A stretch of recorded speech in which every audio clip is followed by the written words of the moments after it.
Hi, I'm Maggie, and this is Ollie, and together we are Dog-Eared Pages. Say hi, Ollie! Say hello! Okay! Today I'm going to be doing the Booktube Newbie Tag, and we're just going to hop right into it. Number 1, why Booktube? I love to read, obviously, or else I wouldn't be making this video, and I also really love animals, so I thought I'd take my passions for both reading and animals and kind of put them together to make Dog-Eared Pages. I've been reading pretty consistently since I was very young. There have been a couple years when I was in college that it sort of fell down, but that's because I was in school, I had academia to keep up with. But now that I'm sort of an adult, or trying to be an adult, I have a little bit more time on my hands, and I really wanted to dedicate some time to chatting about books with people, and I thought the best outlet for that could be YouTube. Number 2 is fun and unique things that you can bring to Booktube. I think the main thing that we can consider fun would be the presence of Ollie.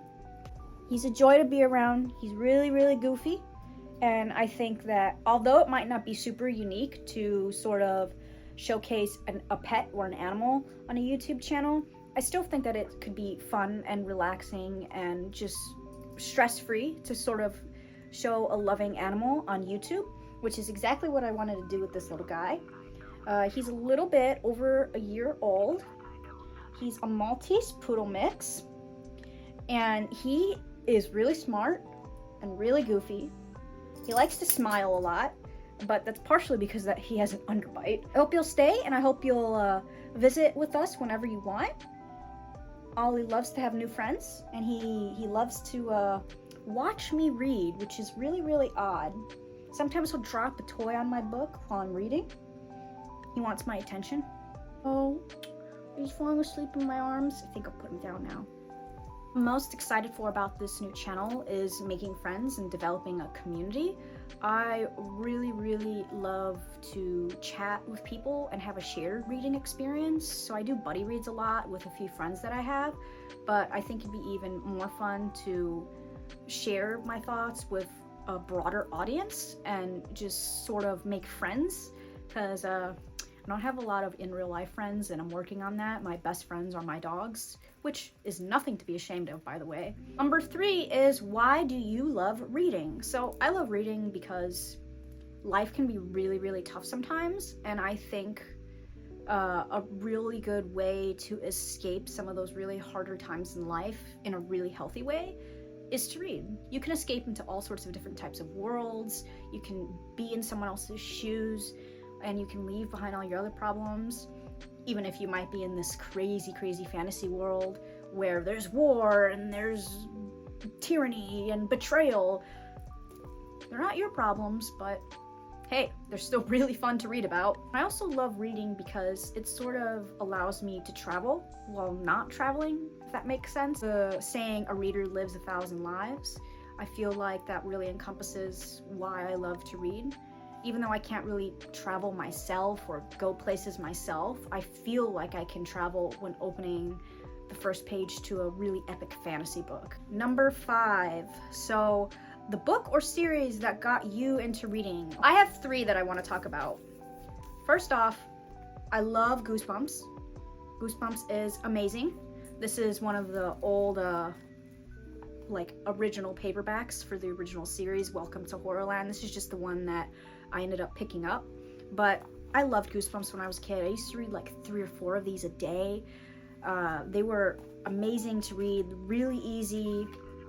I really like getting scared. It's really thrilling to me, and I think growing up as a kid, these were like the perfect little appetizers to sort of what horror could be like while not going super over the top, and I just loved Goosebumps. I also loved the TV show, the original 90s TV show. The newer one that came out on Disney Plus, it was okay. It's really good if you like the Easter eggs and the nostalgia, but the 90s show is where it is, and the original series. Next, we have The Miraculous Journey of Edward Tulane by Kate DiCamille. So this author also wrote Because of Winn-Dixie and The Tale of Despereaux, which are much more popular. They have movie adaptations.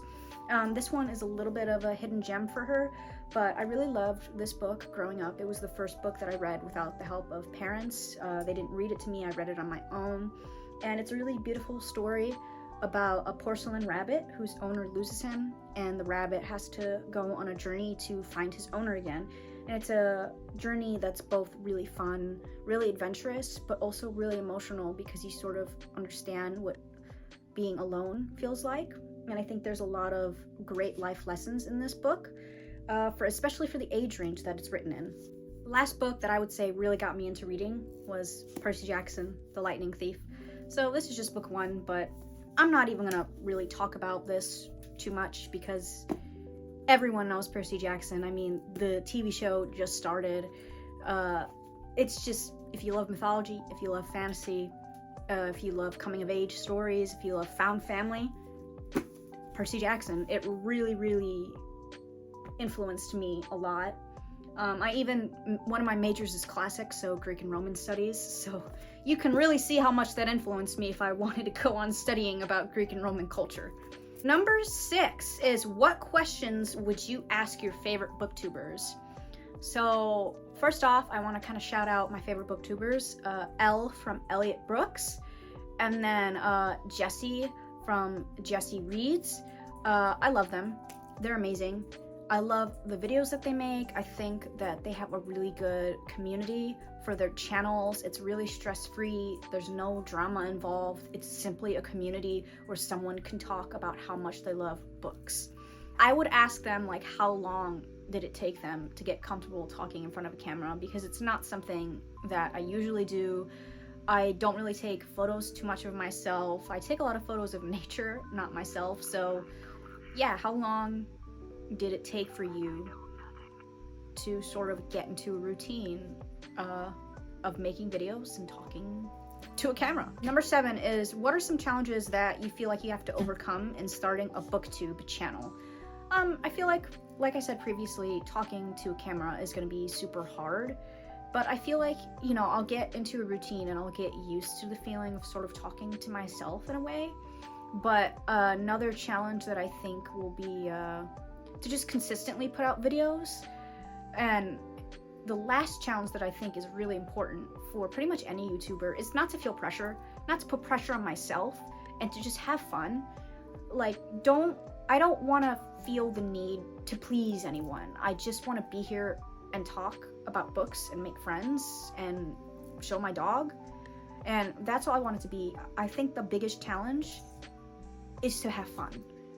And I know that doesn't sound like a huge challenge, but so oftentimes things on YouTube can get so serious, when in actuality, this is a space where you should be entertained. If it starts to push away from that, that's when I know that I might have a problem, but I'm gonna try and get ahead of myself and make sure that I'm having fun right from the start. And I think including Ollie in the videos will definitely help. Number 8 is, when did you start reading?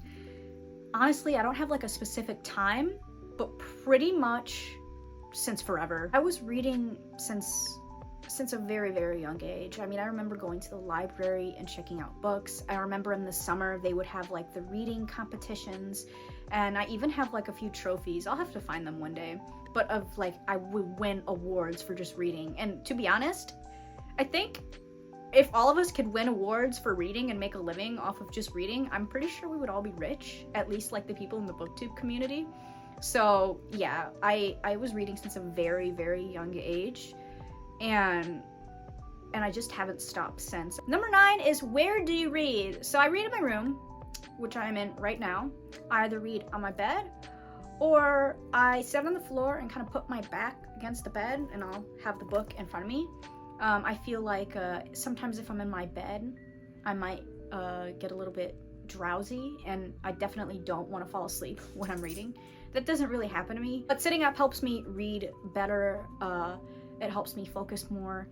And besides that, when the weather is nice in the spring and the summer and the fall, I'll read outside on our deck, or I'll go on the trail that's very close here, and I'll sit on a bench and I'll read next to the lake. Number 10, what kind of books do you like to read? So I love to read fantasy, horror, speculative fiction, and then translated fiction as well. Specifically, I really, really like Asian translated fiction. I found that those pieces of literature really make me think and are often profound.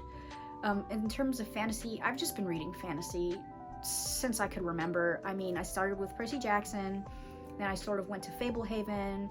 I read a lot of Cornelia Funk when I was a kid, The Magic Treehouse, Spiderwick. I really loved reading fantasy, and it's just sort of evolved as I've grown up. And you know, I was reading a lot of YA fantasy when I was a young adult and into my very early 20s as well. And now that I'm starting to hit my mid-20s, I'm starting to read more adult fantasy. So you can expect to see a lot of adult political fantasy from me, epic fantasy, things like that. You can also expect to see horror on my channel. I do especially love, this is perfect for me, when horror and fantasy are combined. So I guess an example for that I'll talk about is The Child Thief by Bram, which is one of my favorite books that I read in 2023. I loved it. It's amazing. If you haven't read it, please read it. I will be reading another Bram book this month because I just have a feeling that this author is going to be a 5-star author for me. It sort of has a Pan's Labyrinth vibe for The Child Thief. And if you like that sort of fantasy that has a lot of gruesome elements to it, I would suggest checking out The Child Thief. I also like the type of horror where there are really crappy humans. I think that human monsters are the scariest monsters. That's just my opinion. But you can expect to see a lot of horror from me. I'll dabble in several subgenres, but mostly it's horror tinged with fantasy or sort of paranormal horror. That's usually what I'll like to read. The last genre that I want to touch on of books that I like to read is speculative fiction. So I'm holding up Things in Jars. This is a sort of historical mystery with speculative magical realism elements. So this really doesn't fit into one genre, I would say. But I honestly think that what I like are any types of books that sort of break the mold of normal literary fiction. I'd like to see something speculative, something whimsical, fantastical, or horrifying even. Anything that blurs the lines of what reality is. That's the type of stuff that you can see me talking about here. This is just a bit of an example that I have, but this is also a 5-star book for me. I really love this book. It's not for everyone, but the writing is beautiful. And if you are interested in sort of nautical, magic, mermaid lore, mixed with a sort of murder mystery, someone going missing type of story, all set in like the 1860s, I think this could be for you. Last question is, what does your book collection look like? As you can see, all behind me are my books. The background is a little bit tidier than the rest of my room. I do have books just like in piles, just scattered everywhere around my room. I really need more space. I'm starting to run out of space, and I also need to unhaul my books, but yeah, this is most of what my collection is. So I've tried to showcase the genres that I really like to read, but I do also just love staring at my shelves. I also wanted to display some of my special editions. I really love special editions. I know that they're not for everybody, and I know that for some people they either don't think it's worth the money or they can't afford it, and for whatever reason you don't like special editions, that's perfectly fine. I just happen to like them personally. I think people who give a lot of time and attention to make a beautiful book, even if I don't end up liking the book, I think that it's still worth talking about and showcasing how beautiful the object itself is. That's it for the Booktube Newbie Tag. Ollie and I are going to be heading off now. I'm going to go start reading a big chunky fantasy book. It's the 3rd book in a series, and I think Ollie's probably going to take a nap, and we really hope that you come and visit us again soon, and that you enjoyed your stay at Dog-Eared Pages. And if you want to leave a comment and let me know that you watched the video, please do. We'd love you to be part of the community and be friends with us. Let's be friends. Let's be friends.